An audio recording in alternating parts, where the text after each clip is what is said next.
तन्वी से चाय लाने को कहता है और तन्वी किचन में चाय बनाने चली जाती है। तन्वी को थोड़ी घबराहट सी हो रही है।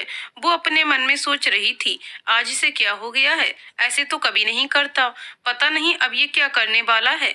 वो चाय लेकर जाती है और कांपते हाथों से रोहित को चाय देती है। रोहित, अरे तुम्हारे हाथ इतने कांप क्यों रहे हैं? मैं कोई भूत थोड़ी हूँ जो तुम्हें खा जाऊंगा। अच्छा चलो आओ मेरे पास बैठो। तन्वी को मन में डर लग रहा था। उसे समझ नहीं आ रहा कि क्या करे। अरे मैंने कहा ना आओ, चलो आ जाओ मेरे पास बैठो, मुझसे क्या घबराना। तन्वी डरते डरते उसके पास आकर बैठ गई।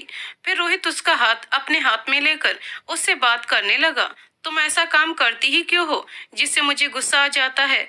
देखो, मुझे जो चीज पसंद नहीं आती वो पसंद नहीं आती। अब देखो तुम्हारे ये हाथ कितने खूबसूरत हैं, पर मेरे अलावा कोई इन्हें छुए ये मुझे कैसे अच्छा लग सकता है? पर इसमें तुमसे ज्यादा गलती तुम्हारे साथ की है। तन्वी की घबराहट और डर और बढ़ जाता है। उसे पसीना आने लगता है। देखो, ना वो ग्लास तुम्हारे हाथ से गिरता और ना उस बंदे को मौका मिलता तुम्हारा हाथ पकड़ने का, पर अब ये गलती नहीं करेगा। तुम क्या कर रहे हो रोहित? मैं कुछ समझी नहीं, अभी समझ जाओगी। तन्वी कुछ समझ पाती तब तक रोहित ने गर्म चाय उसके हाथ पर डाल दी और बोलने लगा, अब कोई तुम्हारा हाथ नहीं छुएगा। तन्वी की जोर से चीख निकल गई। क्या हुआ दीदी? कॉफी आपके हाथ पर गिर गई क्या? मैंने आपको आवाज दी, आपने शायद सुना नहीं, तो मैंने कॉफी आपके हाथ में पकड़ा दी। आपका हाथ तो नहीं जल गया?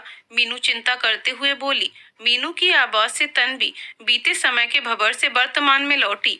अपनी आंखों की कोरों को पोंछते हुए बोली, नहीं मीनू, कुछ नहीं हुआ। शायद कप गर्म था और मेरा ध्यान नहीं था। सर काफी दर्द कर रहा था, इसलिए उसने कॉफी पी और अपने हाथ को देखते हुए फिर सोचने लगी कि कैसे उस रात तो रोहित ने सारी हदें पार ही कर दी थी। वो उस पर अनसन इल्जाम लगाता रहता था, कभी कभी उस पर हाथ भी उठा देता, पर उस दिन तो उसने उसका हाथ ही जला दिया था। पूरी रात वो दर्द और जलन से सुबकती रही थी। मन तो कर रहा था कि कहीं से जहर मिल जाए जिसे खा लूं। यूं रोज रोज मरने से अच्छा एक ही बार मरकर सब खत्म कर दूं। पर फिर अपने परिवार वालों के चेहरे आंखों के सामने आ गए, पर उस हैवान पर इसका कुछ असर भी नहीं हुआ। वो तो चैन की नींद सो गया और सुबह ऐसे बर्ताव करने लगा जैसे रात को कुछ हुआ ही ना हो। उधर तन्वी के घर पर उसकी माँ मामा के यहाँ गई हुई थी और घर दादी बाकी लोग थे। दादी ने आशीष से कहा, आंसू बेटा, पता नहीं क्यों कल रात से मुझे बड़ी घबराहट सी हो रही है। आशीष, क्या हुआ दादी? आपकी तबीयत तो ठीक है ना? दादी, मेरी तबीयत तो ठीक है, पर कल रात को मैंने तनु को सपने में देखा। वो मुझे बिल्कुल भी सही नहीं लग रही थी, जैसे उसे कुछ हो गया हो। तब से मुझे नींद भी नहीं आई। आजकल वो यहाँ भी कम ही आती है और फोन पर भी ठीक से बात नहीं हो पाती है। पता नहीं क्या बात है। आंसू, मुझे तो सोच सोच कर ही घबराहट हो रही है। आशीष, अरे दादी, आप इतनी टेंशन मत लो, सब ठीक होगा। आप ना एक काम करो, आज उससे मिलने चले जाओ और लगे तो उसे अपने साथ ले आना, तो हम लोग भी उससे मिल लेंगे। मेरी अभी एक मीटिंग है, मैं तन्मय को बोलता हूँ, वो आपको लेकर चला जाएगा और जब आपको वापस आना हो तो मुझे कॉल कर लेना, मैं आप दोनों को ले आऊंगा। दादी, हाँ बेटा, ये ठीक रहेगा। मैं जब तक उसे देख नहीं लेती मेरे मन को सुकून नहीं मिलेगा। मैं अभी तैयार होकर आती हूँ, तू तन्मय को बोल दे। दादी तैयार होकर तन्मय के साथ निकल जाती हैं। रास्ते में तन्मय उन्हें कहता है, क्या हुआ दादी, आप बहुत सैड साउंड कर रही हैं। भैया ने बताया मुझे आपको तनु की बहुत याद आ रही है, बट अब तो आप जा ही रही हैं उससे मिलने, अब तो खुश हो जाइए। हम मुझे तो लगता है आप ना सबके हिस्से का प्यार अपनी तनु को ही करती हैं, मुझे तो बिल्कुल नहीं करती। दादी, चल हट बदमाश कहीं का, मैं तुझे प्यार नहीं करती। हम तुझे तो जैसे पड़ोसियों ने बड़ा किया है ना। जब तू हुआ था तब आंसू भी छोटा ही था, तो उसे तेरी माँ रखती थी और तुझे मैं। और ये कैसे भूल गया कि तेरा तो नाम ही मैंने ही रखा है और तेरे नाम से मिलता जुलता नाम तन्वी फिर तेरे पापा ने रखा था तनु का। बड़ा आया कि दादी मुझे प्यार नहीं करती, जल कुकड़ा कहीं का। तन्मय मुस्कुराकर मन में सोचते हुए, चलो कुछ तो मूड ठीक हुआ आपका, वरना कितनी टेंशन में लग रही थी आप।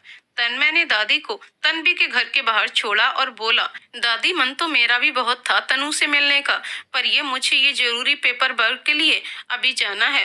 पर आंसू भैया ने बताया कि आप उसे अपने साथ लेकर आएंगी, तो चलो घर पर ही मिल लूंगा उससे, या अगर मैं जल्दी फ्री हो गया तो मैं ही आप दोनों को लेने आ जाऊंगा। इतना बोलकर तन्मय वहाँ से चला गया और दादी मन में सोचती हैं, अच्छा हुआ जो तुझे काम था, आज मैं तनु से अकेले में ही मिलना चाहती थी, क्या पता उसे कोई तकलीफ हो और वो अकेले में मुझे बता पाए। यही सोचते सोचते दादी ने तनु के घर का दरवाजा खटखटाया। तनु थोड़ा सोच में पड़ गई कि अभी कौन आया होगा, वैसे तो कभी कोई आता ही नहीं है। रोहित भी अभी थोड़ी देर पहले ही ऑफिस के लिए निकला है, कहीं वो आधे रास्ते से वापस तो नहीं आ गया। यही सोचते हुए तनु ने दरवाजा खोला और चौंकते हुए बोली, दादी आप यहाँ। तनु का चेहरा देखकर दादी धक्के सी रह गईं, आंखें लाल और सूजी हुई। मुरझाया पीला पड़ा चेहरा देखकर ही पता चल रहा था कि वो रात भर सोई नहीं है और खूब रोई है। ऐसी ही तो दिखी थी वो उन्हें सपने में। इसका मतलब तनु दादी कुछ बोल ही नहीं पाई। फिर खुद को संभाल कर बोली, क्या हुआ बेटा तुझे। तन्वी बिना कुछ बोले अंदर मुड़ने को हुई कि दादी ने उसका हाथ पकड़ना चाहा। रुक तो बेटा, तू ऐसे मुंह क्यों फेर रही है। तन्वी के मुंह से फिर चीख निकल गई। पहले तो दादी को कुछ समझ नहीं आया, फिर उनका ध्यान तनु के हाथ पर गया जो उन्होंने पकड़ा हुआ था। अब दुख और चिंता की लकीरें दादी के चेहरे पर आ गईं। ये क्या हुआ तनु, तेरा ये हाथ कैसे जल गया। मुझे माफ कर दे बेटा, मैंने गलती से तेरा हाथ पकड़ लिया। और दादी उसका हाथ सहलाने लगी। जब तन और मन दर्द से भरा हो और कोई आपका अपना मिल जाए तो दर्द छलक कर बाहर आ ही जाता है। इसलिए जब तन्वी ने दादी माँ को यूं देखा तो वो उनसे लिपट गई और फूट फूट कर रोने लगी। दादी उसकी पीठ सहलाती जा रही थी और उससे पूछती भी जा रही थी कि क्या हुआ बेटा तुझे, बता मुझे, आज अपनी दादी को तू सब बता दे। चुप हो जा बेटा। तनु का ये हाल उनसे देखा नहीं जा रहा था। तनु ने अपनी दादी को सब कुछ बता दिया कि उसके साथ रोहित ने क्या क्या किया है। रोहित का सच और तन्वी की आप बीती सुनकर दादी को जितना ज्यादा रोहित के लिए गुस्सा था, उससे कहीं ज्यादा तनु के लिए तकलीफ हो रही थी। कितना कुछ सहा मेरी बच्ची ने। अगर अभी रोहित सामने होता तो शायद वो उसका खून ही कर देती। पर फिर भी खुद को संयत करके वो तन्वी से बोली, तनु तू इतना कुछ अकेले सहती रही और हम में से किसी को तूने कुछ बताया भी नहीं। तू एक बार आकर मुझसे तो कहती बेटा, मेरी फूल जैसी बच्ची की क्या हालत कर दी है कमीने ने। तन्वी किस मुंह से आती दादी, क्या कहती कि जिसे मैंने बड़े गर्व के साथ अपना जीवन साथी चुना था उसकी सोच इतनी घटिया है। और फिर रोहित ने जो कुछ कहा उसके बाद तो मैं बहुत डर गई थी। दादी तुझे पता है बेटा, ये रोहित जैसे लोग अपने इरादों में कामयाब क्यों हो पाते हैं, क्योंकि हम उन्हें बढ़ावा देते हैं, हम उनसे डर जाते हैं। जब उसने पहली बार तेरे साथ ये सब किया तू उसे तभी छोड़ देती या उसका मुकाबला करती तो उसकी इतनी हिम्मत कभी नहीं होती। रिश्तों में सहन शक्ति होना अच्छी बात है, पर अत्याचार सहना तो बेवकूफी है। मुझे न समाज की चिंता है और न ही किसी और की। लोग क्या कहते हैं, क्या कहेंगे, उससे मुझे कोई फर्क नहीं पड़ता। मुझे फर्क तेरी तकलीफ से पड़ता है। अगर बच्चे ही खुश ना रहें तो नाम, इज्जत और पैसा, इन सब का क्या मोल है। इसलिए तुझे आज वो करना है जो तुझे बहुत पहले कर लेना चाहिए था। चल अपना सामान बांध और चल मेरे साथ। और मैं तो कहती हूँ सामान भी रहने दे, तू ऐसे ही चल, वरना वो सामान भी तुझे इस मनहूस जगह की याद दिलाता रहेगा। दादी तन्वी को अपने साथ ले आई। घर पहुंचने पर उन्होंने तन्वी से कहा, तू अपने कमरे में जा और नहाकर कपड़े बदल ले, तेरा मन हल्का हो जाएगा। जब तक मैं तेरे लिए कुछ खाने का लेकर आती हूँ। तन्वी ने हाँ में गर्दन हिलाई और चली गई। तभी तन्वी की माँ का कॉल आ गया। हेलो अनीता, हाँ बोल, क्या हुआ, तू कहीं बाहर है क्या। आसपास से आवाज आ रही है। अनीता, हाँ माँ जी, मैं रास्ते में ही हूँ, मैं आज ही वापस आ रही हूँ। वैसे तो मैं परसों आने वाली थी, पर आज कुछ अच्छा नहीं लग रहा था, अजीब सी बेचैनी हो रही थी, इसलिए सोमू ने आज की फ्लाइट की बुकिंग कर ली। अभी हम लोग एयरपोर्ट पहुँच गए हैं, 2-3 घंटे में वहाँ पहुँच जाएंगे। वहाँ सब ठीक है ना माँ जी। दादी मन में सोचते हुए, बच्चा अगर तकलीफ में हो तो माँ को थोड़ा अंदेशा हो ही जाता है। चलो अच्छा है तू अभी आ रही है, यहीं आकर देख लेना यहाँ के हाल। चल घर आ जा, फिर बात करते हैं, अभी मुझे कुछ काम है। इतना कहकर दादी ने फोन रख दिया। उसके बाद दादी ने आंसू और तन्मय और अपने बेटे मतलब तन्वी के पापा को भी कॉल किया और कहा कि आज दिन में मैंने किसी जरूरी काम के लिए मीटिंग रखी है, इसलिए तुम सब अपना काम निपटा कर टाइम से घर पहुंच जाना। ओके, और फोन रख दिया। दादी किचन में चली गई और तनु के लिए कुछ खाने का बनाया और फिर लेकर उसके रूम में चली गई। तब तक तन्वी भी नहाकर रेडी हो चुकी थी। उसने दादी से कहा, मुझे भूख नहीं है दादी। दादी ने उसे अपने पास बिठाया और कहा, भूख का क्या है बेटा, जब मैं तुझे अपने हाथ से खिलाऊंगी तो अपने आप लग जाएगी। ऐसा कहकर उन्होंने तन्वी को अपने हाथ से खाना खिलाना शुरू कर दिया। उसके बाद तन्वी उनकी गोद में सिर रखकर लेट गई। उसका मन अभी भी उदासी था। बुझे मन से वो दादी से बात करने लगी। दादी, माँ कब आने वाली हैं? दादी, उसका भी वहाँ मन नहीं लग रहा था, इसीलिए अभी दिन तक यहाँ पहुँच जाएगी। दादी, रोहित ऐसे चुप नहीं बैठेगा, वो यहाँ जरूर आएगा, तब क्या करेंगे? मुझे बहुत डर लग रहा है। दादी तनु के सर पर हाथ फेरते हुए, उस कमीने की टेंशन अब तू मत ले, वो अब तेरे आसपास भी नहीं आ सकेगा और न ही तुझे उसकी शक्ल अब कभी देखने को मिलेगी। अभी तू सो जा मेरी बच्ची, थोड़ा आराम करेगी तो तुझे अच्छा लगेगा। दादी बहुत देर तक उसका सिर सहलाती रही, जिससे उसे नींद आ गई। उसके बाद दादी उसके रूम का गेट लगाकर बाहर आ गई। अपनी आंखों की कोरों को पोंछते हुए खुद से ही बोली, क्या हालत हो गई है मेरी तनु की, पर मैं उसके सामने रोकर उसे और कमजोर नहीं कर सकती। ये सोचकर उन्होंने अपने आंसुओं को पोंछ लिया और नीचे हॉल में आ गईं और सबका इंतजार करने लगी। एक एक करके सभी लोग आ गए और सभी लोग दादी को आश्चर्य से देख रहे थे कि उन्होंने सबको ऐसे क्यों बुलाया। तभी तन्मय बोल पड़ा, क्या बात है दादी, आज आपने ये आपातकालीन मीटिंग क्यों रखी है? दादी ने उसकी ओर देखा। नहीं, मतलब आप पहले ऐसी मीटिंग्स रख चुकी हैं, पर वो हमेशा शाम को होती हैं। आज इस वक्त रखी इसलिए थोड़ा अजीब लगा। बाकी सबकी नजरों में भी यही सवाल था। तभी आंसू बोला, दादी आप तनु से मिलने गई थी ना, उसे अपने साथ नहीं लाई और आपने मुझे लौटते समय कॉल भी नहीं किया। दादी, मैं तुम सबके सवालों के जवाब दूंगी, पर पहले तुम मुझे बोलने का मौका तो दो। दादी ने सभी को सारी बात बताई। उसके बाद बोली, शाम तक रुकने का समय नहीं था मेरे पास। ये तो तय है कि वो आज शाम को यहाँ आएगा जरूर, उससे पहले हमें हमारी तैयारी करनी है। दादी बोल ही रही थी कि आंसू और तन्मय गुस्से से बीच में ही बोल पड़े, तैयारी क्या करनी है दादी, वो आज यहाँ आया तो छोड़ेंगे नहीं उसे, एक बार आ तो जाए, फिर अपने पैरों पर वापस नहीं जा पाएगा। दादी, यही तो नहीं करना है, अभी जोश से नहीं होश से काम लेना है बेटा। मन तो मेरा भी किया था कि उसका खून कर दूं, पर उससे हमें कुछ मिलने वाला नहीं है। ऐसा कुछ होगा तो तनु को कोर्ट कचहरी में जाना पड़ सकता है, जिससे उसे उसका सामना भी करना पड़ेगा। और मैंने तनु से कह दिया है कि उसे उस आदमी की शक्ल अब कभी नहीं देखनी पड़ेगी। तो अब हम क्या करेंगे माँ, आपके मन में क्या चल रहा है?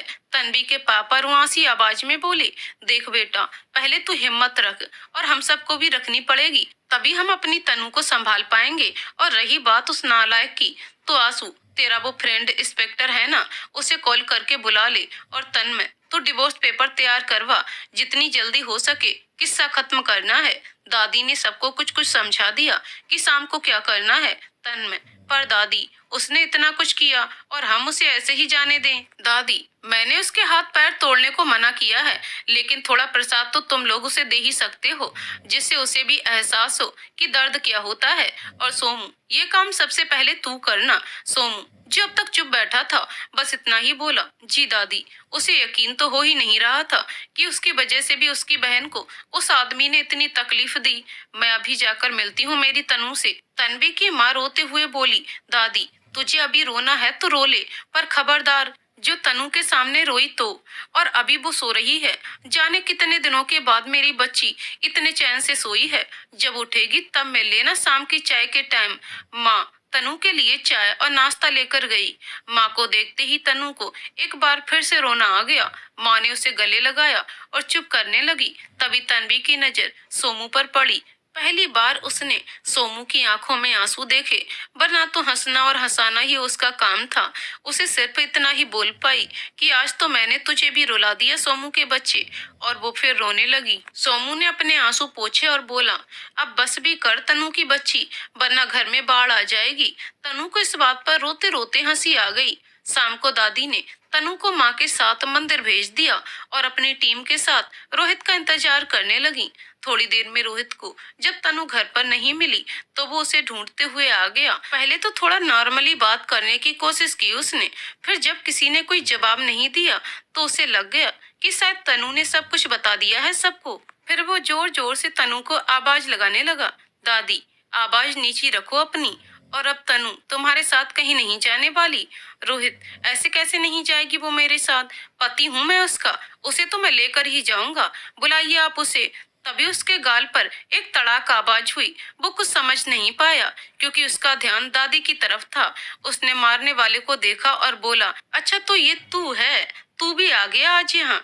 तभी उसके दूसरे गाल पर तड़ाक से चांटा लग गया। आज गलती से भी कोई बकवास मत कर देना, सोमू ने उसको मारने के बाद बोला। रोहित, अच्छा नहीं तो क्या करोगे?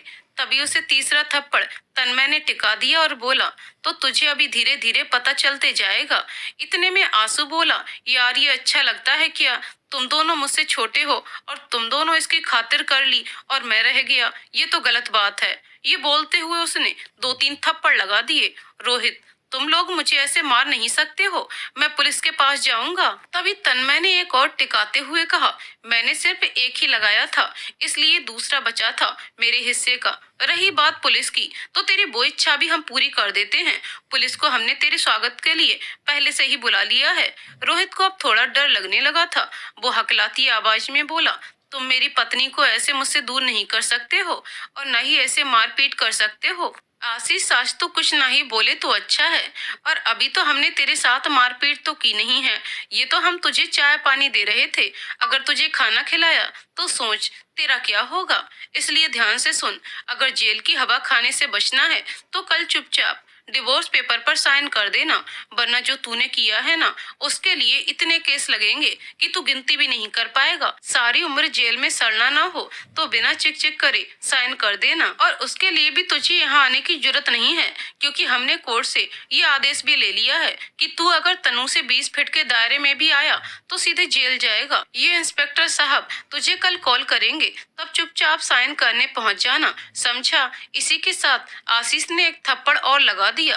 रोहित, अब क्यों मार रहे हो? आशीष, मैंने 3 लगाए थे और दादी कहती हैं कि किसी को चीज में 3 की गिनती नहीं होनी चाहिए, वरना 3 तिगाड़ा काम बिगाड़ा हो जाता है। चल अब निकल, और आज के बाद अपनी ये शक्ल मत दिखाना और भगवान का शुक्र मना कि तू सस्ते में छूट गया। रोहित के पास अब कोई चारा नहीं बचा था, इसलिए उसने वहां से जाने में ही अपनी भलाई समझी। जैसे ही वो जाने को मुड़ा कि दादी ने उसे आवाज लगाई, रुको, तुम आज यहाँ से जा रहे हो, इसका मतलब ये मत समझना कि तुम बच गए। शुक्र मनाओ कि इतने सस्ते में छूट गए, वरना जो तुमने किया है उसके लिए जितनी सजा दी जाए उतनी कम है। लेकिन एक बात कान खोलकर सुन लो, आज के बाद किसी और लड़की का जीवन बर्बाद करने के बारे में सोचना भी मत, वरना तुम्हारा क्या हाल होगा इसका तुम अंदाजा भी नहीं लगा सकते हो। और तनु का तो नाम भी मत लेना आज के बाद। इंस्पेक्टर, आप टेंशन मत लीजिए दादी, बाकी का मैं इसे अच्छे से समझा दूंगा ताकि अगली बार ये किसी लड़की पर हाथ उठाना तो दूर, देखने से पहले भी 2 बार सोचेगा।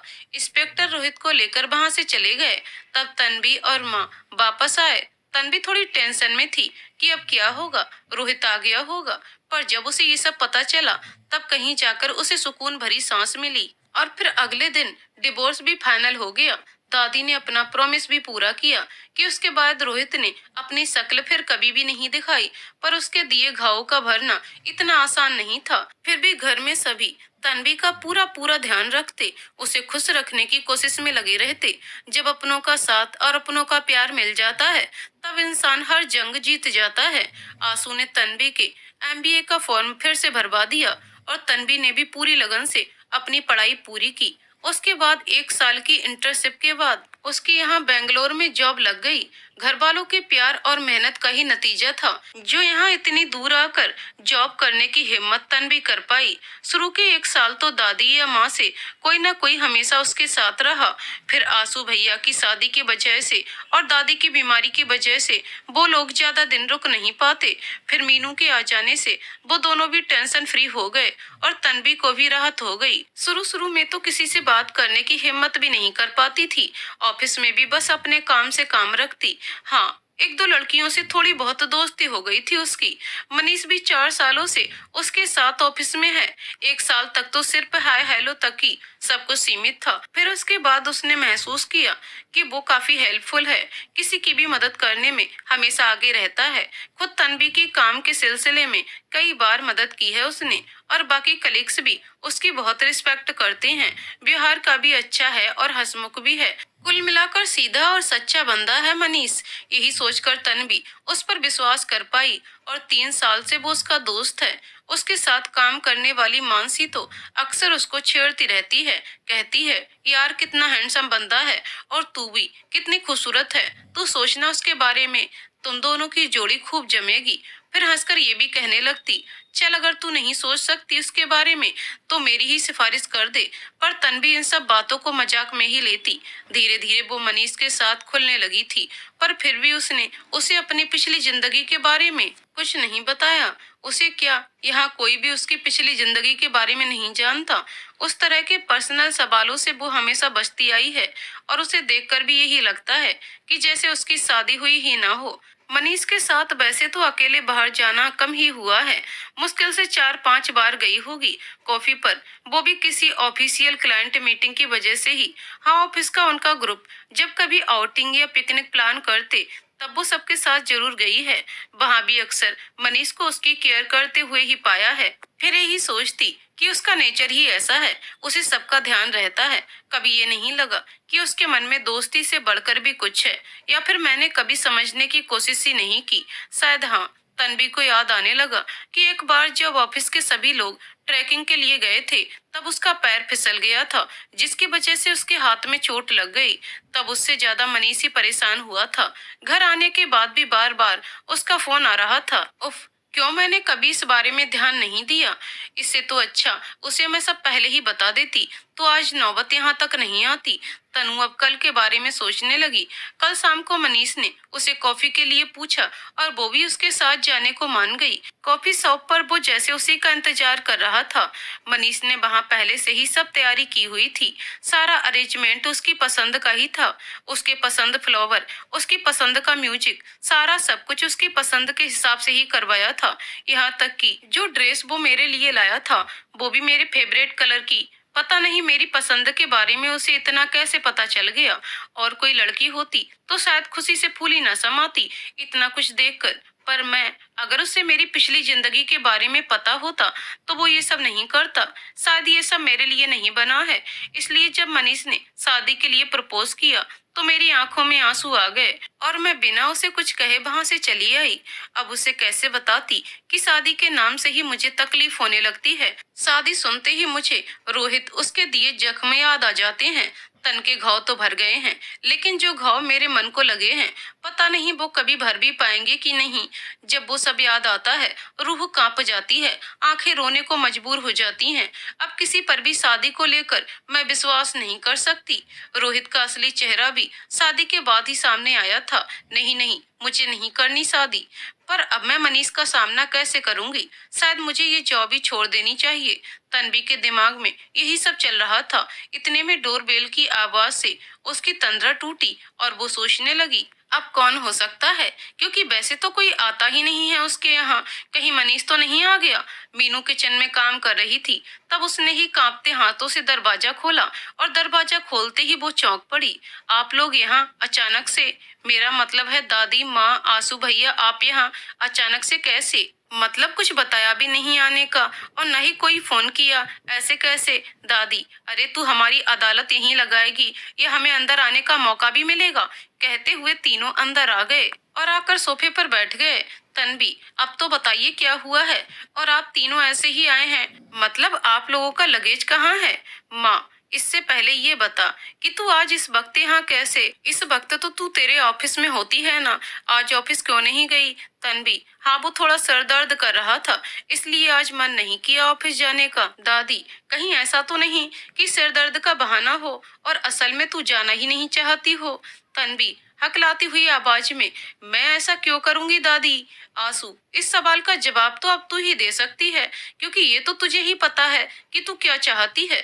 तन्वी, आज आप लोग क्या बातें कर रहे हैं? मुझे सच में कुछ समझ नहीं आ रहा है। दादी, अरे मीनू जरा पानी तो पिला और साथ में चाय भी बना ले, वरना हमारी तनु तो आज सिर्फ सवालों से ही हमारा स्वागत करेगी। मीनू भी झट से पानी ले आई और बोली, चाय तो मैंने पहले ही रख दी थी बनाने के लिए, और वहां से फिर किचन में चली गई। तन्वी, नहीं ऐसी बात नहीं है दादी। माँ, तो फिर कैसी बात है तनु, बता हमें। दादी, ये ऐसे कुछ नहीं बताने वाली, इसे तो जब तक धक्का मार के ना पूछो इसके मुंह से कुछ नहीं निकलने वाला है। तन्वी, अब बस भी करिए, आप लोग वैसे ही मेरे सर में दर्द हैं, और आप लोग पता नहीं क्या क्या गोल गोल बातें बनाने में लगे हुए हो, और जो भी कहना है सीधे सीधे कहिए ना। आंसू, अरे सीधे सीधे ही तो पूछा था कि तू आज ऑफिस क्यों नहीं गई। तन्वी, तो मैंने भी बताया तो कि तबीयत थोड़ी ठीक नहीं लग रही थी। दादी, सीधे से बोलना कि तबीयत तो बहाना है, तू किसी से बचना चाहती है इसलिए नहीं गई। तन्वी चौंकते हुए, क्या मतलब, आप क्या कहना चाह रही हैं दादी? माँ, तुझे समझ नहीं आया क्या कि दादी क्या कह रही हैं? चल मैं रिपीट कर देती हूँ। तू इसीलिए ऑफिस नहीं गई ना ताकि किसी का सामना करने से बच सके, और जहाँ तक मैं तुझे जानती हूँ, तू आज सुबह से अपने अतीत के पन्ने पलटने में बिजी होगी, इसलिए तो तुझे नहाने की फुर्सत भी नहीं मिली अभी तक। माँ तनु की नाइट ड्रेस को देखते हुए बोली, और इस सिर दर्द की वजह से ही तूने अपने मन में नौकरी छोड़ने का भी फैसला कर लिया होगा, है ना? तन्वी थोड़ा झेपते हुए, जैसे उसकी चोरी पकड़ गई हो। आप क्या कह रही हैं माँ, मैं कुछ समझी नहीं। दादी, समझी नहीं या समझ के भी अनजान बनना चाहती है? कब तक यूं ही अपने आप से भागती रहेगी बेटा? तू खुद से झूठ बोल सकती है पर हम लोगों से नहीं। अब तो बस कर, हम सबने तुझे हौसला दिया, हिम्मत दी, इस काबिल बनाया कि तू दुनिया से लड़ सके, पर तू तो आज भी अपनी कमजोरियों को, अपने डर को अपने ऊपर हावी हो जाने देती है। ये सब कब तक चलेगा तनु?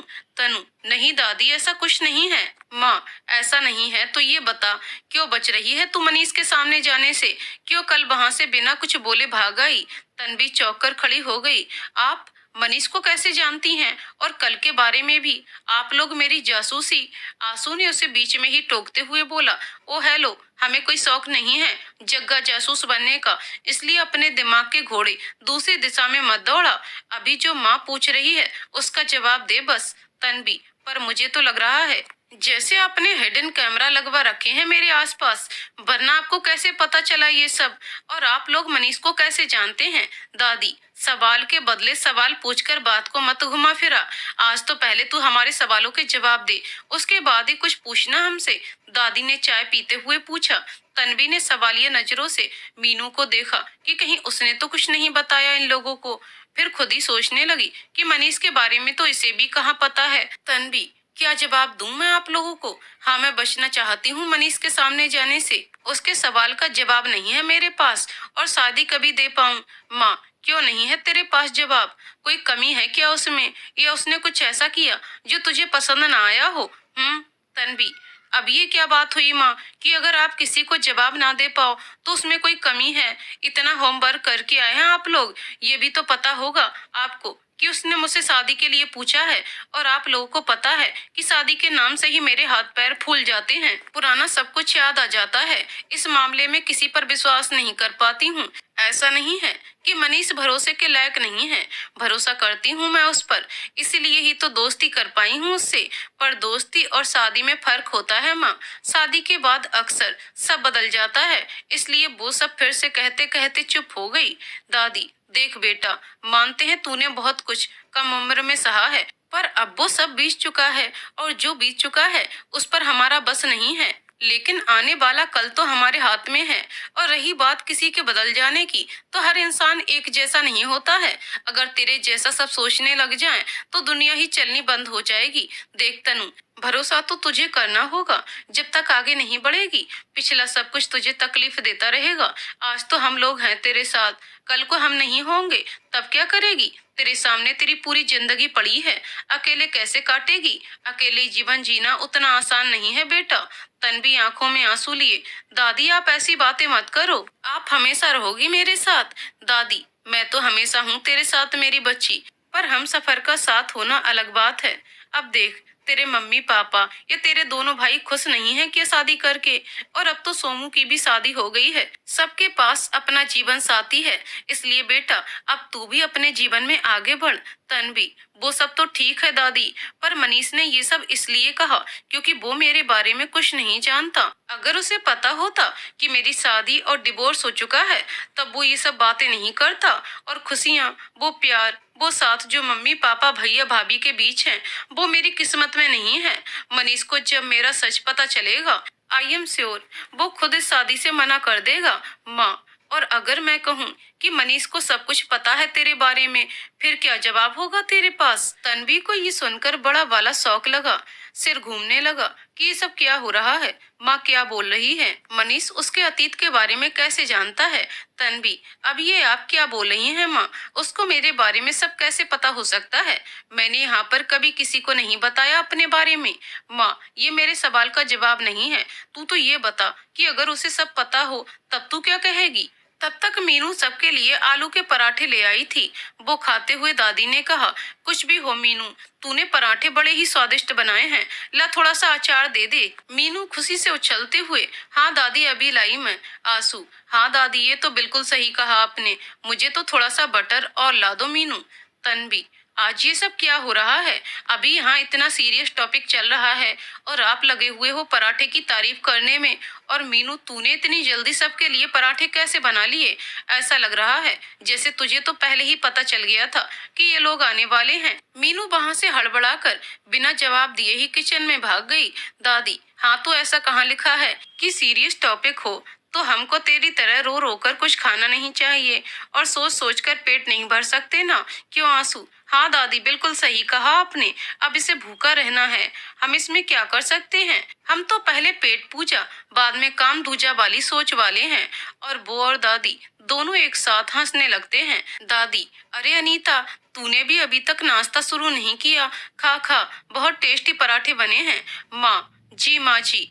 तन्वी, क्या जी माँ जी? पहले आप लोग ये सस्पेंस खत्म कीजिए, ये सब क्या चल रहा है? आप सब लोग आज इतना अलग तरीके से क्यों बिहेव कर रहे हैं? आप लोग यहाँ मेरी प्रॉब्लम सॉल्व करने आए हैं या पराठे खाने? या माँ, पहले आप मुझे बताइए, आप क्या कह रही थी मनीष के बारे में? दादी, देख बेटा, प्रॉब्लम तो कुछ है नहीं, और जो है वो तेरी खुद की बनाई हुई है। देख, जब कोई सुलझी हुई चीज को उलझाने में लगा हो तो उसके लिए कोई क्या कर सकता है? ये तो वही बात हुई कि घाव है और मरहम भी है, पर सामने वाले ने मन में सोच रखा है कि मरहम लगाने से जलन होगी, इसलिए उसके लिए घाव ही प्यारा है। तू बिल्कुल वैसी ही है। और रही बात मनीष की, तो तू पहले अपनी माँ के सवाल का जवाब दे दे, फिर तुझे बाकी सब बता ही देंगी। तन्वी, मैं क्या करूं दादी, मेरे कुछ समझ में नहीं आ रहा। मनीष अच्छा लड़का है, पर डर भी है। अगर वो सब कुछ जानकर भी शादी करना चाहता है, इसका मतलब तो ये हुआ कि उसे मुझसे सहानुभूति हो गई हो, इसलिए वो शादी। तनु बोल ही रही थी कि दादी ने अपना सिर पकड़ लिया। हे भगवान, तेरा कुछ नहीं हो सकता। तूने फिर से अपने ख्याली समंदर में गोते लगाना शुरू कर दिया। माँ, तनु, मनीष को तुझसे सहानुभूति नहीं है, वो तुझसे प्यार करता है, सच्चा और पवित्र प्यार जिसमें कोई स्वार्थ नहीं है, जो सब कुछ जानने के बाद भी तुझसे शादी करना चाहता है। पर वो भी तेरी मर्जी हो तो, किसी दबाव या जोर जबरदस्ती से नहीं। उसके लिए तेरी खुशियां पहले हैं, बाकी सब बाद में। तन्वी थोड़ा आश्चर्य से, आप ये सब कैसे जानती हैं माँ? ये सब आपसे मनीष ने कहा क्या? आपसे मिल चुका है क्या वो? माँ, हाँ बेटा, जानती हूँ मैं उसे, और जितना जानी हूँ उससे इतना तो गारंटी से कह सकती हूँ कि उससे अच्छा जीवन साथी तुझे मिल ही नहीं सकता है। तुझे ये सब बताने से उसने मना किया था, मगर आज मैंने नहीं बताया तो शायद तू उसके प्यार को कभी समझ ना पाए। जब तेरा उस रोहित के साथ रिश्ता टूटा था, सिर्फ तू ही नहीं, हम सब भी अंदर तक टूट गए थे। समझ ही नहीं आ रहा था कि क्या करें। तेरे सामने तो हम सब खुश रहते, पर अकेले में सभी अपने अपने हिस्से का रो लेते थे। फिर मनीष ने ही कहा कि ऐसे काम नहीं चलेगा, तेरा माइंड डाइवर्ट करने के लिए तेरी पढ़ाई फिर से शुरू करनी चाहिए। चाहते तो हम भी यही थे, पर हम तेरे थोड़ा संभलने का इंतजार कर रहे थे। पर मनीष ने कहा कि इंतजार करने से कुछ नहीं होगा। यही एक जरिया है जिससे तेरे मन का डर जल्दी खत्म होगा। और ना सिर्फ पढ़ाई, तेरी इस जॉब के लिए भी उसने ही कहा, हम लोग तो डरे हुए थे कि तुझे अकेले इतनी दूर कैसे भेज पाएंगे, पर तू अपनी काबिलियत को साबित कर सके, इसलिए तुझे तेरी उड़ान के लिए पंख मिलने चाहिए, ऐसा उसका कहना था। जिस कंपनी में तू काम कर रही है वो उसका 50% का पार्टनर है, फिर भी एक एम्प्लॉय की तरह काम कर रहा है, सिर्फ तेरे लिए, ताकि तू उसे जान पाए, वो तेरा विश्वास जीत पाए, क्योंकि वो जानता है कि तेरे लिए अब किसी पर भी विश्वास कर पाना कठिन है। वो चाहता था कि तू खुद से उसे पसंद करके शादी के लिए हाँ कहे, इसलिए उसने इतने साल इंतजार किया। उसने तेरा विश्वास जीता भी, पर उसके प्यार को नहीं समझ पाई। तन्वी बीच में ही बोल पड़ी, पर इस जॉब के लिए आंसू भैया के दोस्त ने कहा था ना।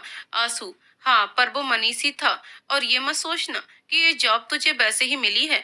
मनीष ने अपने पार्टनर, मतलब तेरे बॉस को बोल दिया था कि वो तेरा इंटरव्यू वैसे ही ले जैसे सबका लिया, और ये जॉब तुझे तेरी काबिलियत की वजह से ही मिले, क्योंकि उसे तुझ पर और तेरी काबिलियत पर भरोसा था। माँ, बेटा प्यार तो सब करते हैं, पर उसे निभा पाना हर किसी के बस का नहीं है। जितना धैर्य और भरोसा उसने रखा है उतना तो शायद ही कोई रख पाए। उसने हमेशा तुझसे ज्यादा तेरे बारे में सोचा है, इस बात का हमेशा ध्यान रखा है, तुझे कभी किसी बात से कोई तकलीफ ना हो। यहाँ तक कि जब माँ जी की तबीयत और आंसू की शादी की वजह से हम लोगों का यहाँ रहना नहीं हो पा रहा था, तब भी उसने ही विश्वास दिलाया कि वो तेरा ध्यान रखेगा। और ये जो तेरी प्यारी मीनू है, इसे भी उसने ही भेजा है। सालों से इसकी माँ और इसे जानता है, इसलिए इसे सब अच्छे से समझाकर उसने यहाँ भेजा था, ताकि ये तेरा अच्छे से ख्याल रख सके। तनु ने मीनू की तरफ देखा तो मीनू ने हाँ में सिर हिलाते हुए कहा, हाँ दीदी, भैया बहुत अच्छे हैं। आपको जब हाथ में चोट लगी थी तब भी वो बहुत परेशान हो गए थे, मुझे बोलते रहते थे टाइम से दवाई देने और आपका ध्यान रखने के लिए। तनु अब निःशब्द हो गई थी, आंसुओं ने उसके गले को भिगो दिया था। प्रेम की ये परिभाषा भी होती है, ये उसने आज जाना था, पर फिर भी मन में एक सवाल है। माँ, मैं तो उससे पहली बार यहीं मिली थी, फिर वो मुझे कैसे जानता है? मुझे तो याद भी नहीं है कि मैं पहले कभी मिली हूँ उससे। अगर मैं उसे जानती ही नहीं तो फिर ये प्यार कैसे सब।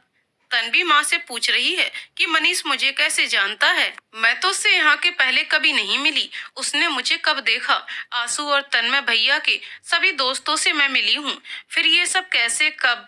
माँ, यही तो फर्क है तनु, तुझे याद नहीं और वो तुझसे मिलकर वो तुझे कभी भूल ही नहीं पाया।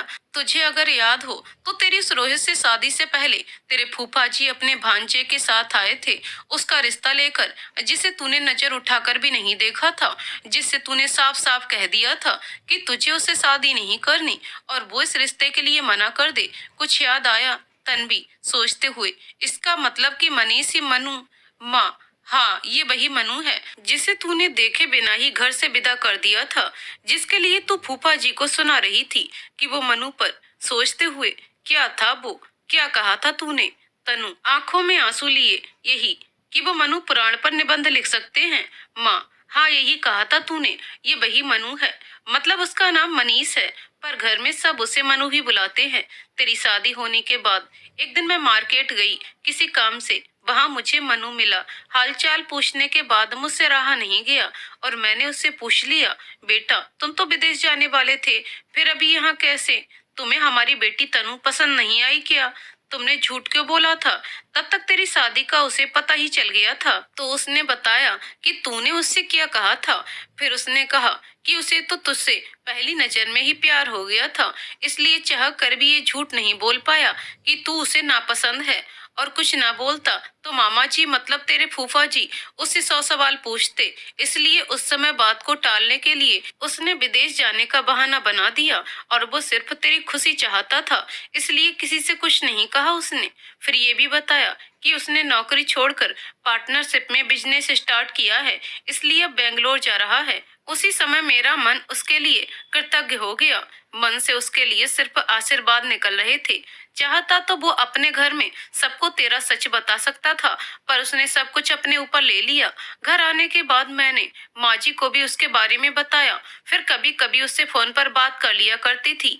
उससे बात करके कभी ये लगा ही नहीं कि वो कोई पराया है।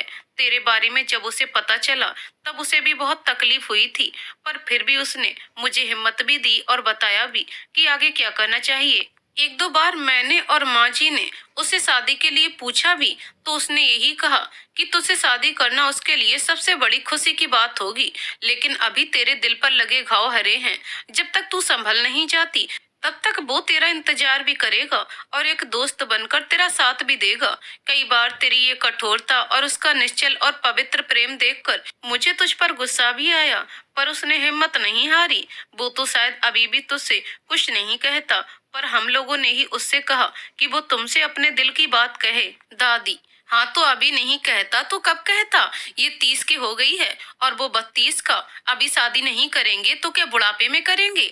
सभी लोग दादी की तरफ देखने लगे। दादी: ऐसे क्या देख रहे हो सब मुझे? मैंने कुछ गलत कहा क्या? आंसू थोड़ा मुस्कुराते हुए: नहीं दादी, आप कभी कुछ गलत बोलते हो क्या? वो तो आप एकदम से बोले, इसलिए ध्यान आप पर चला गया। पर ये तो कल बिना कुछ कहे ही वहां से भाग आई। तभी तनु वहां से उठकर अपने आंसू पोंछते हुए अपने रूम में भाग कर जाती है। बाकी सब लोग भी उसके पीछे जाते हैं और आपस में बोल भी रहे हैं कि अब इसे क्या हो गया। तनु रूम में अपनी अलमारी में जल्दी जल्दी में कुछ ढूंढ रही थी। उसे देखकर दादी और माँ ने एक साथ उससे पूछा: क्या हुआ तनु? तू बात करते करते अचानक से यूं भागकर क्यों आ गई? और अभी क्या ढूंढ रही है? तन्वी अलमारी में से कपड़े निकाल निकाल कर बाहर फेंकती जा रही है। अब किसी को कुछ समझ नहीं आ रहा है, ये क्या हो रहा है। माँ एक बार फिर तनु से पूछती है: अब बताएगी भी कि ये सब क्या कर रही है तू? ये सब कपड़े ऐसे क्यों फेंक रही है? तनु: अरे क्या आप लोग भी सवाल पर सवाल किए जा रहे हैं? और मीनू, तू वहाँ खड़ी खड़ी क्या मेरा मुंह देख रही है? चल जल्दी से मेरी मदद कर। एक तो मुझे मेरे कपड़े नहीं मिल रहे हैं, ऊपर से आप लोग लगे हुए हो सवाल पूछने में। वैसे ही बहुत देर हो गई है, अब और देर नहीं करनी है। अच्छा मीनू, मैं नहाने जाती हूँ, तू मेरा वो पिंक कुर्ता निकाल कर रख, मैं अभी बस 2 मिनट में आती हूँ। दादी: पर तू? तन्वी: अभी कोई और सवाल नहीं दादी, बस सब बाद में। इतना बोलकर तनु नहाने चली गई। मीनू तनु के कपड़े जमाने में लग गई और बाकी तीनों धम्म से वहीं बेड पर बैठ गए। सब यही सोच रहे हैं कि अब ये क्या करने वाली है। तभी तनु के बाथरूम में से चिल्लाने की आवाज आई: मीनू, मिल गया कि नहीं मेरा कुर्ता? मीनू हड़बड़ाते हुए: जी दीदी, बस देख रही हूँ। हाँ दीदी, ये रहा, मिल गया। तनु बाथरूम में से बाहर आकर जल्दी जल्दी तैयार होने लगती है और उन तीनों को वहाँ देखकर बोलती जाती है: अरे आप लोग ऐसे क्यों बैठे हैं? और पराठे खाने का मन हो तो खा लीजिए, नहीं तो मीनू तू सबको एक बार और चाय ही पिला दे, है ना दादी? चाय चलेगी ना आपको? मीनू अपना सर खुजाते हुए सोच रही है कि क्या करे। दादी: वो तो सब ठीक है, पर तू जा कहाँ रही है? तन्वी: अरे अभी बताया तो था आपको कि पहले ही बहुत देर कर दी है मैंने, अब और नहीं। अभी ऑफिस जाकर मनीष से मिलकर उससे बात करूंगी और उसके सवाल का जवाब भी तो देना है। दादी: पर वो तो आज ऑफिस में नहीं है। तन्वी: ऑफिस में नहीं है तो फिर कहाँ होगा? ओहो, मैं भी ना बुद्धू हूँ, मेरी तरह वो भी आज ऑफिस नहीं गया मतलब। श्योर, वो भी अपने घर पर ही होगा। चलो मैं उससे वहीं जाकर मिल लेती हूँ। दादी: वो वहां भी तुझे नहीं मिलेगा। तनु: ओफो दादी, तो फिर आप ही बता दीजिए कि कहाँ मिलने वाला है आपका मनु। दादी: वो तुझे आज होटल रॉयल आर्चिड में मिलेगा। तन्वी थोड़ा सोचते हुए: वहां पर क्यों? दादी: वहां पर इसलिए क्योंकि आज उसकी सगाई है, इसलिए वो और उसका परिवार सब वहीं है। हमें भी बुलाया है। मुंह बनाते हुए: अब क्या करें, रिश्तेदारी है तो जाना ही पड़ेगा। तेरे फूफा जी मान ही नहीं रहे थे, इसलिए पापा, तन्मय और तेरी भाभियां भी निकल चुके हैं। वो भी आ जाएंगे अभी थोड़ी देर में। तन्वी जो अभी जल्दी जल्दी तैयार हो रही थी, एकदम से रुक जाती है। उसके हाथ से लिपस्टिक छूट जाती है। एकदम से झटका सा लगा। क्या कहा आपने दादी? सगाई? ऐसे कैसे? पर अभी तो आप लोग उसके बारे में। वो सब भी छोड़ो, उसने कल ही तो मुझसे पूछा था, मैंने ना भी नहीं कहा था, फिर भी वो किसी और से सगाई कैसे कर सकता है? दादी: तूने उसको हाँ भी तो नहीं कहा था, तूने तो कुछ कहा ही नहीं था, और कितना इंतजार करता बेचारा, दुखी एक्सप्रेशन के साथ। खैर अब कर भी कह सकते हैं, सगाई तो है उसकी और हम लोगों को जाना भी पड़ेगा। तू भी चलेगी ना? तनु तनु की आंखों में आंसू आ जाते हैं। इतना इंतजार किया, एक दिन और नहीं कर सकता था? मुझे नहीं जाना उसकी सगाई में। इनफैक्ट मैं ये सगाई होने ही नहीं दूंगी। मैं अभी जा रही हूँ उससे मिलने। और तनु घर से बाहर निकल जाती है। दादी, अरे तनु सुन तो, कहाँ जाएगी? होटल का नाम तो सुन लिया था ना तूने? सगाई की बात सुनकर तन्वी मनीष से मिलने के लिए जल्दी से घर से निकल जाती है।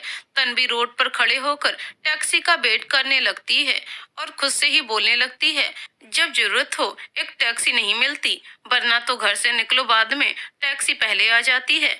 फिर ऊपर देखकर बोलती है, क्या है भगवान, ये मेरी जिंदगी में इतना सारा ट्विस्ट देकर भी आपका मन नहीं भरा क्या? पहले मैं तैयार नहीं थी, वो तैयार था, अब मैं तैयार हूँ तो वो किसी और से सगाई कर रहा है और अब टैक्सी भी नहीं मिल रही है। क्या क्या चाहते हो? क्या चाहते हो आप? हम आपका तो मूड फुल ऑन मस्ती का लग रहा है, पर मेरा बिल्कुल भी नहीं है।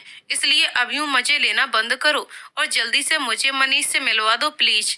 तभी तन्वी को यूं अकेले बात करते देख एक गाड़ी वाला उसके पास आकर रुकता है और अपनी टूटी फूटी हिंदी में पूछता है, मैडम सब ठीक तो है? आप ऐसे अकेले बात कर रही थी तो मैंने सोचा आपको पूछ लूं।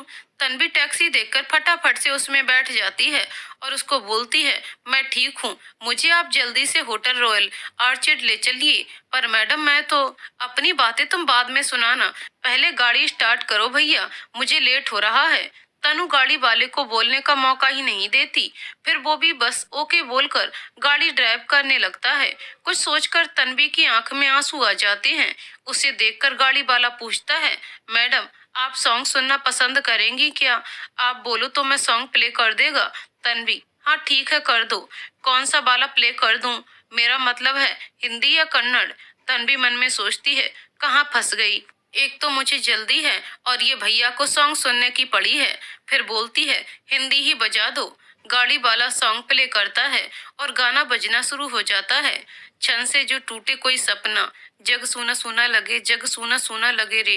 तन्वी, मुझे नहीं सुना ये गाना, कोई दूसरा लगा दो भैया। Driver, okay madam. और वो दूसरा गाना प्ले कर देता है। आज है सगाई सुन लड़की के भाई, आज है सगाई सुन लड़की के भाई, जरा नाच के हमको दिखा। तन्वी, बंद करो ये गाना, यही गाना बचा था क्या? अब तो ऐसा लग रहा है भगवान कि आप ये गाने के जरिए भी मुझे चिढ़ा रहे हो। गाड़ी वाला अपना सर खुजाते हुए, मैडम आप ठीक तो है ना? तन्वी, मैं तो ठीक हूँ, आप जल्दी गाड़ी चलाइए, मुझे आज ही पहुँचना है। और मन में सोचने लगती है, ये जिस गति से ये गाड़ी चला रहा है उससे तो लग रहा है कि ये मनीष की सगाई में नहीं शादी में पहुंचाएगा। इधर गाड़ी वाला तन्वी को बार बार अकेले में बात करते देख मन में सोच रहा है, जरूर ये मैडम को कोई मेंटल प्रॉब्लम है, बेचारी कितनी कम उम्र में ऐसी हो गई है। वो भी ऊपर देखकर बोलता है, ओह गॉड प्लीज हेल्प हर। इधर घर पर माँ जी, आपने तन्वी से झूठ क्यों बोला? ये क्यों कहा कि मनीष किसी से सगाई कर रहा है? दादी, मैंने कहाँ झूठ बोला, मैंने तो बस थोड़ा सच छुपाया है। देख, जैसे मैं तनु की दादी हूँ वैसे ही अब मैं मनु की भी दादी हूँ। हंसते हुए, इसलिए इस बार मैंने थोड़ा उसका साथ दे दिया। वैसे भी बहुत परेशान किया है तनु ने उसे, अब थोड़ा परेशान होना तो तनु का भी बनता है। तू अब ज्यादा मत सोच, अब सब अच्छा ही होगा। हाँ ये बिल्कुल सही कहा आपने। और सभी को एक साथ हंसी आ जाती है। दादी, अरे मीनू तू भी फटाफट रेडी हो जा, और आंसू तू भी वो टैक्सी वाले को बुला ले, हमें भी तो जल्दी से पहुंचना है वहाँ। उधर तनु होटल के बाहर गाड़ी से उतरकर गाड़ी वाले से पूछती है, हाँ भैया कितना हुआ? गाड़ी वाला थोड़ा सेंटी होकर, नो माय सिस्टर, मुझे पैसा नहीं चाहिए, तुम बस अपना अच्छे से इलाज करवा लेना, गॉड विल हेल्प यू। तनु चौंकते हुए, ये क्या कह रहे हैं आप? किस चीज का इलाज करवा लूं मैं? कोई बात नहीं सिस्टर, कभी कभी ऐसा हो जाता है, मरीज को पता ही नहीं चलता कि उसे हुआ क्या है। अब देखो आपको मेरी नॉर्मल गाड़ी भी टैक्सी जैसी लगी और मैं नॉर्मल कपड़ों में भी बिना यूनिफॉर्म ड्राइवर लगा, पर मैं तो टैक्सी ड्राइवर हूँ ही नहीं। तन्वी ने पहले गाड़ी को फिर ड्राइवर को देखा, तब उसे एहसास हुआ, उसने तो ध्यान ही नहीं दिया। फिर उसने बोला, आपने ये मुझे पहले क्यों नहीं बताया कि आप टैक्सी ड्राइवर नहीं हैं, और आप मेरे पास आकर क्यों रुके थे? फिर वो क्या है ना सिस्टर, तुम उधर अकेले खड़े होकर खुद से बात कर रहा था तो मुझे लगा तुम्हें सर पर हाथ रखकर कोई प्रॉब्लम है, इसलिए मैं उधर पूछने आ गया। फिर तुमने मुझे तन्वी ने मनीष से कहा कि अगर वो 5 मिनट में उससे मिलने के लिए नहीं आया तो वो भी ऊपर आ जाएगी, और फिर मनीष का रिप्लाई सुने बिना ही फोन कट कर देती है। तन्वी होटल के गार्डन एरिया में इधर उधर चक्कर लगाते हुए मनीष का वेट करने लगती है। तभी वहां मनीष आ जाता है। उसे देखकर तन्वी कहती है, ये क्या पहना हुआ है तुमने? मनीष अपने आप को देखते हुए, क्या पहना है? क्या मतलब? ट्रेडिशनल कुर्ता पहना है और क्या? तन्वी, हाँ तो वही पूछ रही हूँ, क्यों पहना है ये? और ये सब क्या चल रहा है? हाँ मनीष, क्यों पहना है क्या? अरे भाई, सगाई है आज मेरी, तो ट्रेडिशनल कपड़े नहीं पहनूंगा। वैसे तुम इसी ड्रेस में अटेंड करने वाली हो क्या मेरी सगाई? वैसे मुझे कोई प्रॉब्लम नहीं है, बट तुम्हें अजीब लग सकता है। एक्चुअली सगाई की थीम ट्रेडिशनल रखी गई है। वैसे घड़ी देखते हुए तुम इतनी जल्दी क्यों आ गई? इनविटेशन तो शाम के 7 बजे का है। तुमने इनविटेशन नहीं देखा क्या? मुस्कुराते हुए, तुम तो डबल साइड से इनवाइट हो, एक तो ऑफिस की तरफ से और दूसरा मामा जी ने भी इनविटेशन दिया है तुम्हारे यहाँ। कहते हुए मनीष मुस्कुराने लगा। तन्वी, बंद करो ये सब बकवास, मैं यहाँ कोई सगाई अटेंड करने नहीं आई हूँ। मनीष उसे बीच में ही टोकते हुए, सगाई अटेंड करने नहीं आई हो तो फिर सोचने की एक्टिंग करते हुए, तो फिर जरूर लंच के लिए आई होगी। पर सॉरी, हम लोगों ने तो गेस्ट लोगों के लिए ही डिनर रखा है, लंच नहीं रखा। तन्वी मनीष के मुंह पर हाथ रखते हुए, चुप हो जाओ तुम, बिल्कुल चुप, और मुझे अपनी पूरी बात करने दो। ये क्या बक बक किए जा रहे हो तुम? हाँ, क्या सगाई सगाई लगा रखा है? कल ही तो तुमने मुझे शादी के लिए प्रपोज किया था और आज किसी और से सगाई कर रहे हो। मनीष, हाँ तो तुमने तो हाँ नहीं कहा था। मेरी माँ को अपने लिए बहू चाहिए, और फिर मामा जी को तो तुम जानती ही हो।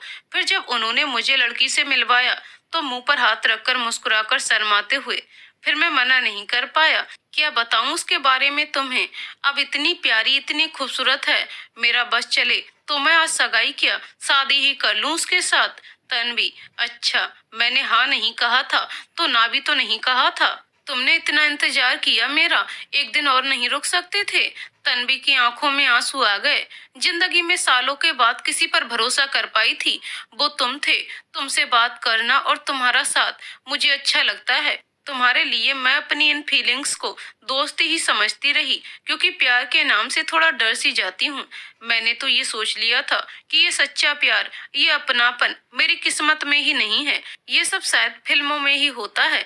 इसलिए कल कुछ समझ ही नहीं आया, क्या करूँ? शादी का नाम सुनकर मेरा पास्ट मेरे सामने आ जाता है, फिर मैं कुछ और सोच ही नहीं पाती हूँ। फिर तुमने भी तो मुझे ये नहीं बताया कि तुम वो फूफा जी वाले मनु हो। मनीष, बता देता तो हाँ कर देती क्या? और तुमने तो मुझे उस दिन देखा भी नहीं था, बस लगी हुई थी अपना पूजा घर, किचन और आंगन दिखाने में। और अगर सच जानकर हाँ करती तो शायद वो तुम किसी और वजह से करती, और मैं चाहता था कि तुम मुझे हाँ सिर्फ मेरे प्यार की वजह से कहो। खैर, अब कर भी क्या सकते हैं। सॉरी, तुम थोड़ा सा लेट हो गई। आज तो मैं किसी और का होने जा रहा हूँ, और शायद तुमसे ज्यादा दोस्ती भी ना रख पाऊंगा अब। वो क्या है ना, मेरी होने वाली बीबी को शायद अच्छा नहीं लगेगा इसलिए। और अब तुम जल्दी आ गई हो तो आ जाओ, तुम भी लंच कर ही लो। अब चलो, सब लोग मेरा वेट कर रहे हैं, हंसकर। और मेरी फ्योंसी भी। ये कहकर मनीष जाने के लिए मुड़ जाता है। मनीष जैसे ही मुड़ता है, तनु उसे पीछे से हक कर लेती है और उसे रोना आ जाता है। फिर रोते रोते वो मनीष से कहती है, मुझे ऐसे छोड़कर मत जाओ मनु, मैं तुमसे बहुत प्यार करती हूँ, तुम्हारे बिना नहीं रह पाऊंगी अब। और ये सब मैं इसलिए नहीं कह रही हूँ कि मुझे तुम्हारा सच पता चल गया है, बल्कि मैं तुम्हें सच में प्यार करती हूँ। कल तुमसे इसलिए कुछ नहीं कह पाई थी क्योंकि मन में डर था कि मेरा पास्ट जानकर तुम मुझसे नफरत ना करने लगो, मुझे गलत ना समझने लगो। बस यही एक कारण था। पर अब मैं तुम्हें खुद से दूर नहीं जाने दूंगी, नहीं जाने दूंगी। तनु ने ये सारी बातें रोते हुए ही कही थी। मनीष, जो अभी तक तन्वी की तरफ पीट करके खड़ा था, क्योंकि तन्वी ने उसे अभी भी पकड़ा हुआ था, उसकी आंखों में भी आंसू आ गए थे। पर उसने फटाफट अपनी आंखों को पोंछा और तन्वी की तरफ पलट गया और बिना कुछ कहे उसका हाथ पकड़कर ले जाने लगा। तन्वी, ये तुम मुझे कहाँ लेकर जा रहे हो? पर मनु कोई रिप्लाई नहीं देता और वो थोड़ी दूर ले जाकर होटल के एक गेट के बाहर रुक जाता है और फिर बोलता है, मैं तुम्हें यहाँ मेरी जान, मेरा प्यार, या यूं कहूँ मेरी सब कुछ, मेरा मतलब मेरे होने वाली बैब से मिलवाने लाया हूँ। वो देखो, वो वहाँ है। तन्वी अपने आंसू पोंछकर पहले मनीष को फिर उस तरफ जिस तरफ मनीष ने कहा देखने लगती है। फिर अटकती आवाज में कहती है, कहाँ है? ये गेट तो बंद है और अंदर कुछ दिखाई नहीं दे रहा है। मनीष गेट में लगे ग्लास की तरफ दिखाकर कहता है, ध्यान से देखो, वो रही मेरी जान जो मेरे साथ ही खड़ी है। तन्वी दोबारा ग्लास में देखती है, तब उसमें उसे वो खुद और मनु ही दिखाई देते हैं। इसमें तो मैं और तुम ही दिख रहे हैं। एक पल सोचने के बाद, इसका मतलब मैं और तुम, मतलब आज तुम्हारी सगाई। मनु, हाँ, तुम मेरी जिंदगी हो और मेरी सगाई तुमसे हो रही है। फिर वो तन्वी को अपने सीने से लगा लेता है। तन्वी भी कसकर उसको पकड़ लेती है और खुश हो जाती है, पर अगले ही पल वो कुछ सोचने लगती है और फिर मनु को कहती है, एक मिनट, अगर तुम्हारी सगाई मेरे ही साथ हो रही है तो वो सब क्या था जो थोड़ी देर पहले तुम कह रहे थे और जो दादी कह रही थी? इसका मतलब तुम और दादी दोनों मिलकर मुझे परेशान कर रहे थे। मनीष हंसते हुए बोलता है, हाँ, सही पकड़े हैं। अब तुमने इतना सताया है मुझे, इतना सताना तो मेरा भी बनता है। फिर वो तनु को गाल पर किस करके वहां से भागने लगता है और फिर तनु भी उसके पीछे भागने लगती है और बोलती है, रुको, अभी तुम, छोड़ूंगी नहीं मैं आज तुम्हें। मनीष, मैं भी यही चाहता हूँ कि तुम मुझे कभी ना छोड़ो। तभी वहां दादी और बाकी के लोग भी आ जाते हैं। मनीष दादी के पीछे छुप जाता है और बोलता है, बचाओ दादी बचाओ, वरना दुनिया क्या कहेगी कि एक दूल्हा अपनी ही सगाई के दिन अपनी दुल्हन से पिट गया। तन्वी, हट जाओ दादी, आप बीच में से, आपको नहीं पता इसने मुझे कितना परेशान किया है। और हाँ, आप भी इसके साथ मिली हुई थी, आप तो हमेशा मेरी साइड होती हो ना। सभी लोग हंसने लगते हैं। दादी कहती हैं कि मैं तो अब तुम दोनों ही साइड से हूँ। भगवान मेरे बच्चों को हमेशा ऐसे ही खुश रखे। पर तुम दोनों अभी झगड़ना बंद करो और तैयार हो जाओ, शाम को सगाई है। और ये लो तनु, तेरी ड्रेस जो कल तेरा मनु तेरे लिए लेकर आया था। शाम के टाइम सगाई सेरेमनी चल रही है, सभी लोग आ चुके हैं। तनु ने पिच और कोक कलर के कॉम्बिनेशन का लहंगा पहना हुआ है। उस पर messy hair style, light makeup उसकी खूबसूरती को और बढ़ा रहे हैं। और मनु ने भी उसी कॉम्बिनेशन की शेरवानी पहनी हुई है। कुल मिलाकर दोनों बड़े ही प्यारे लग रहे थे। सभी लोग दोनों को देखकर मेड फॉर ईच अदर का कॉम्प्लीमेंट दे रहे थे। फैमिली फोटो सेशन चल रहा है। तनु के पास उसके पापा खड़े हैं, जिनके सीने से वो लगकर खड़ी हुई है। पापा भी थोड़ा इमोशनल हो रहे हैं। सभी लोग अलग अलग फोटो पोज दे रहे हैं। फूफा जी अभी भी मनु के बारे में कुछ कुछ बताने में लगे हुए हैं। मनु उनसे कुछ बोलने वाला होता है, तभी तनु धीरे से कहती है, कह लेने दो उन्हें, आखिर उनका मनु है भी तो उस लायक जिस पर वो निबंध लिख सकते हैं। फिर दोनों हंस देते हैं। वैसे तुमने मुझे बिना बताए, मेरी हाँ के बिना ही सगाई की तैयारी कर ली थी। अगर मैं मना कर देती तो? तुम्हारे मना करने का तो सवाल ही नहीं उठता था। तुमसे ज्यादा जानता हूँ तुम्हें, इसलिए तुम पर और अपने प्यार पर मुझे पूरा विश्वास था।